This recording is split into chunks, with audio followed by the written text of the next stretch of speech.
আসসালামু আলাইকুম। দেখেন যে রাস্তাটা নিয়ে তারা যে মিথ্যা একটা অভিযোগ দিছে আমার বিরুদ্ধে, ঠিক আছে, এখনো এই রাস্তাটা চলমান আছে।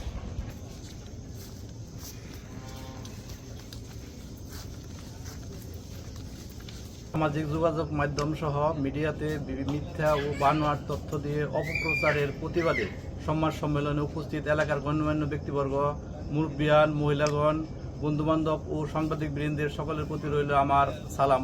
আজকের এই সংবাদ সম্মেলনে আমি মোহাম্মদ তোফাজ্জল হোসেন, পিতা মৃত নওশের আলী, সাংফুলানি সিট, পোস্ট অফিস, দক্ষিণ বার্তবা থানা, শ্রীপুর জেলা, গাজীপুর, এই আমার বক্তব্য উপস্থাপন শুরু করলাম। বিগত 5/7/2003 তারিখে শ্রীপুর থানার মামলা নম্বর 3/7/2003 আয়েশা সুলতানা বাদী হয়ে আমার ও আমার আত্মীয় স্বজনের নামে মামলা দাগে, যা পরবর্তীতে মিথ্যা প্রমাণান্তে আমি খালাস পাই।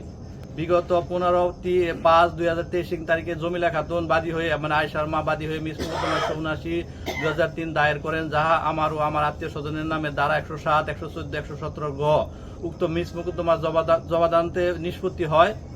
তারপরে শ্রীপুর থানায় ননজিয়ার মামলা দায়ের করেন আয়েশা সুলতানা বাদী হয়ে, যাহা মিথ্যা প্রমাণান্তে অব্যাহতি পাই। আমি বাদী হয়ে 2006 সালে দেওয়ানি মোকদ্দমা 241/2006 দাখিল করি আব্দুল মান্নান গঙ্গির বিরুদ্ধে চিরস্থায়ী বন্দী নিষেধাজ্ঞার মোকদ্দমা দায়ের করি। এই মোকদ্দমার শেষ কালাতক পর্যন্ত স্থিতাবস্থা বজায় রাখার আদেশপ্রাপ্ত হই। আমি বিগত 31/10/2025 তারিখে জমিটি মাপজোক করার জন্য স্থানীয় একজন আমিনের সহায়তায় সকাল 9টা থেকে মাপজোক চৌহদ্দি নির্ধারণের জন্য মাপজোক শুরু করি এবং আমার দুই ছেলে আমিনের সাথে শিকল ফিতা টানার কাজে নিয়োজিত ছিল। আমার দুই ছেলে নাবালক, তারা কলেজে একজন স্কুলে লেখাপড়া করে। দুই ছেলে আমিনের সাথে খালি হাতে ফিতার কাজে সহায়তা করতেছিল। অথচ জমি মাপার শেষ পর্যায়ে আগ মুহূর্তে উৎপত্তি থাকা আয়েশা গংয়ের অতর্কিতে বিভিন্ন অস্ত্র, ধারালো অস্ত্র, চাইনিজ কুড়াল, লাঠি সুটা সহ নিরস্ত্র খালি হাতে থাকা আমার দুই ছেলের উপর চড়াও হয় এবং এলোপাতারি মারধর করে, মাথায় রক্তাক্ত আঘাত করে।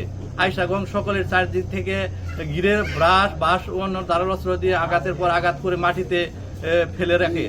পরে আমি ও এলাকার লোকজনের সহায়তায় উক্ত আমার ছেলেদেরকে উদ্ধার করে নিয়ে সিএনজি যোগে শ্রীপুর থানা স্বাস্থ্য কমপ্লেক্সে ভর্তি করায়।